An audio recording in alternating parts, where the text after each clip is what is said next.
అందరికీ నమస్కారం. కొన్ని జంతువుల్ని ఎంత కొట్టినా మారవు, ఎంత తిట్టినా మారవు, అదేవిధంగా ఎంత బుద్ధి చెప్పినా కూడా మారవు. అలాంటి జంతువుల్లో నెంబర్ 1 జంతువు ఎవడైనా ఉన్నాడంటే కొడాలి నాని. ఈ జంతువు ఈరోజు ప్రెస్ మీట్ పెట్టాడు. జంతు లక్షణాలన్నీ పుష్కలంగా కనిపించినాయి జంతువులు. అధికార పక్ష పార్టీ నుంచి సూటిగా ఒకటే క్వశ్చన్ అడుగుతున్నారు. 500 కోట్ల రూపాయలు పెట్టి ప్రజాధనం దుర్వినియోగం చేస్తూ విలాసవంతమైన భవనాల్ని ఏ పర్పస్ మీద కట్టారు? స్ట్రైట్గా ఆన్సర్ దానికి ఇవ్వండి. సరే, ప్రభుత్వ పెద్దలు వస్తే ఆ ప్రభుత్వ పెద్దలు ఉండడానికి కట్టాము అని చెప్తున్నారు. సరే, ప్రభుత్వ పెద్దల కోసమే కట్టారు అని అనుకుందాం. ఆ ప్రభుత్వ పెద్దల కోసము స్పా సెంటర్లు అంటే అవి ప్రభుత్వ కార్యాలయాలా, ఇంకా దేనికైనా వాడే కార్యాలయాలా? స్పా టేబుల్స్ ఇలాంటి బాత్రూమ్స్లో పెట్టారు అంటే ఏ ఉద్దేశంతో పెట్టారంటారు?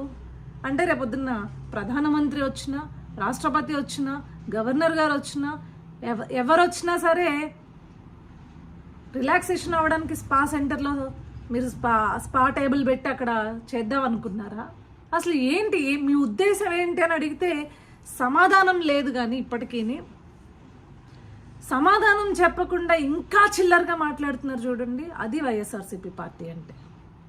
అదేవిధంగా ఫర్నిచర్ గురించి ఏమయ్యా, అసలు నువ్వు ఫర్నిచర్ అనేది సచివాలయం సెటప్ వేసావు, నీ లీడర్స్ని పిలిపించుకున్నావు.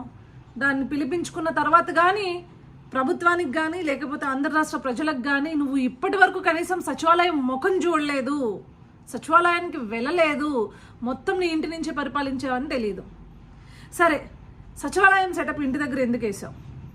అదేవిధంగా ఫర్నిచర్ ఏదైతే ప్రభుత్వానికి సంబంధించింది ఎందుకు వాడుకున్నావు నీ ఇంటి దగ్గర అని చెప్పేసి సూటిగా ప్రజలు కావచ్చు, ఇప్పుడున్న అధికార పార్టీ కావచ్చు అడుగుతుంది. దానికి ఏది సమాధానం లేదు. ఏం చెప్తాడండి? మనకి గుడికి, తిరుపతికి, ఉగాదికి ఎవరైనా అయితే స్వామివారి గుడికి పట్టు వస్త్రాలతో ఎవరైనా సరే వెళ్తారు భార్యాభర్తలు. అలాంటి గుడి ఇంటికి తీసుకొచ్చి సెట్టింగ్ వేసినాడు. సచివాలయం సెట్టింగ్ ఆఫ్టర్ ఆల్ వేయలేడా? వేస్తాడు. సో దాన్ని ఈరోజు సమర్థించుకోవాలని చెప్పి బయటకు వచ్చి ఇంకా బురద జల్లుతున్నారు చూడండి.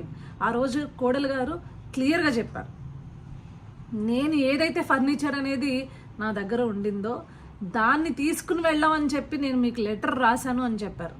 కానీ ఇక్కడ మాత్రం ఏదైతే ప్రజలు అధికార పార్టీ వాళ్ళు గుర్తుపట్టిన తర్వాత ఇది ప్రభుత్వ ఫర్నిచర్, ఇది ఇక్కడ మీ దగ్గర ఎందుకు ఉంది అంటే తప్పించి మీ సైడ్ నుంచి రియాక్షన్ లేదు.